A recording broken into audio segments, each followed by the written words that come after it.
It's Monday, February 2nd, 2026.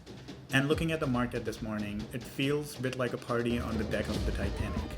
The music is great, the champagne is flowing, and the S&P 500 is hovering around near all-time highs. But if you look around, everyone is glancing nervously at the lifeboats. On the surface, the number looks fantastic.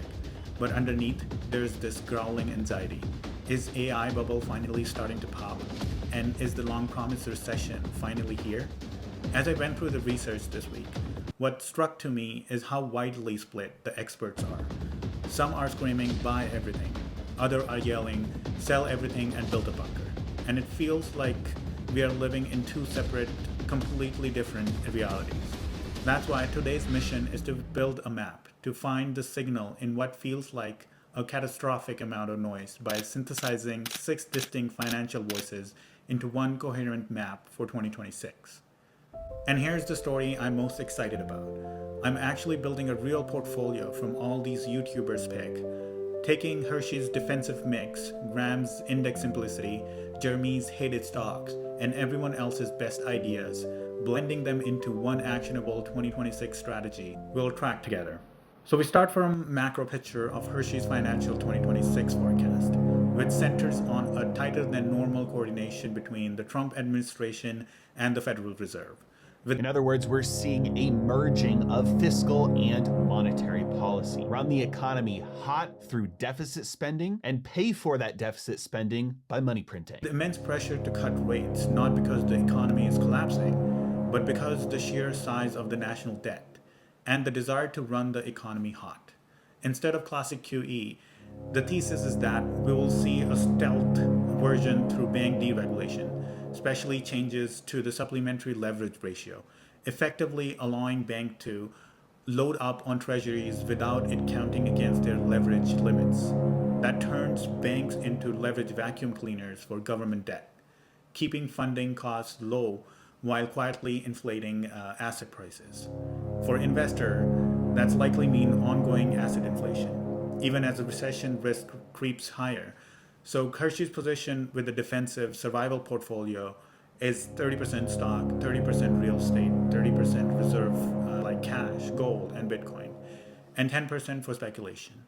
In contrast, Graham Stephan is reacting to the same environment by dismantling his California real estate empire and trading maximization for peace. The housing market. See, initially, this is how I started my entire career back in 2008, and in the beginning, real estate was pretty much my only. Deciding that between exploding insurance, maintenance, and rent control, the landlord math no longer works. He's rotating heavily into simplicity, broad index funds like VTI and S&P 500, embracing a set and forget it strategy that prioritizes sleep at night over squeezing every last basis point. From there, we zoom into individual stocks and the battle between institutional and retail thinking. Joseph Carlson looking at Barron's top pick, like Amazon, not for headline growth, but for its margin expansion potential through automation. With robots doing a greater proportion of the work at Amazon, because that means that margins go up. If operating margins continue to go up for Amazon, that will be the biggest thing that leads to profitability, that leads to operating leverage, that causes those enormous spikes in free cash flow, far beyond what analysts predict. My biggest distinction by far with what they outline here is I really think the robotics and automation and efficiency is the biggest story overall. And having that enabled by AI, I think is the big story here. Robots replacing warehouse labor and turning scale into free cash flow. He's worried about value traps like Comcast and Bristol Myers and prefer high-quality compounders like Meta and MasterCard. On the contrarian side, Jeremy from Financial Education is loading up on hated names like Nike and PayPal. Number one of these 5 stocks is Nike. Ticker symbol on this one is NKE, Nike. Now, additionally, Celsius now has a Rockstar brand as well. They just picked this up from Pepsi. This is a complete wild card. This brand, from my understanding, has about 1% market share. Here, number 3 of 5 is AMD. Arguing that Nike's brand and athletes' pipeline remain elite, while the new CEO fixes strategic missteps, and the PayPal's low valuation plus a potential banking charter gives gives it a head I win tail I don't lose much profile. Then we hit AI trade, which is evolving beyond just buy NVIDIA. AMD is emerging as the critical number 2 GPU supplier with its M1 450 chips, giving hyperscalers leverage against NVIDIA's pricing power and potentially driving explosive growth if its product cycle delivers. Daniel Prongs adds another layer with Brookfield. The first stock that I want to discuss is Brookfield Corporation with the ticker symbol BN. Now, if you've been watching my channel for some time, then this is probably going to be absolutely no surprise to you because I talk about Brookfield a lot and it is the largest position in my portfolio. Positioning it as the railroad for AI by owning the dams, nuclear plants, and renewable that powers data center, making it pick and shovel play on the surging electricity demand from AI and EV. In the application layer, Zeta tackles the post-cookie advertising world with AI-driven first-party data, while ELF Beauty uses digital native marketing, even on platforms like Roblox, to capture attention and maintain growth despite tariff fears. Finally, we move to future of finance, crypto, tokenization, and fintech. Those of you in the nation know I've been loading up on Ethereum ETFs since June, now with over $810,000 invested. And I'm buying more monthly to a $1.5 million target through the first half of this year. The price of Ether, the cryptocurrency used in transactions and computing on that Ethereum network, closed down 12% last year, but is about to have its best year ever. This is the year the token is going to be validated as the future of finance, but I know a lot of you out there are still skeptical. Joseph Hogg is making a high conviction bet on Ethereum as the backbone for tokenizing real-world assets, stocks, bonds, and real estate deeds that can settle instantly on-chain, with Ether as the gas that powers all of it.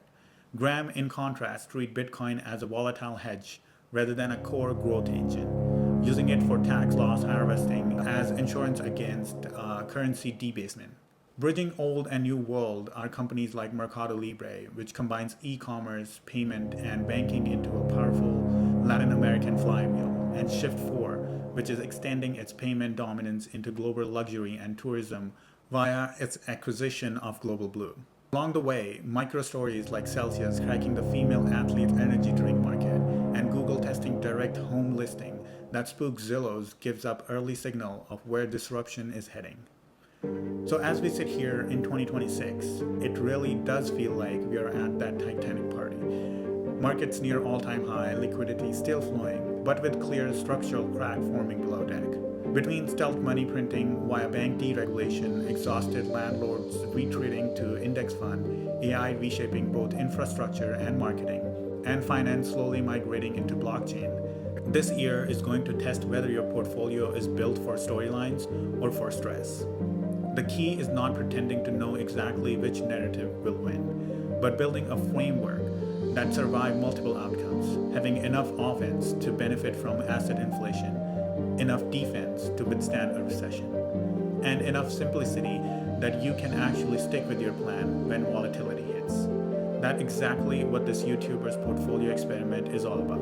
Allocating real capital across Hershey's reserves, Graham's index, Carlson's compounders, Jeremy's turnaround, Prong's infrastructure bet, and Hope's tokenization play.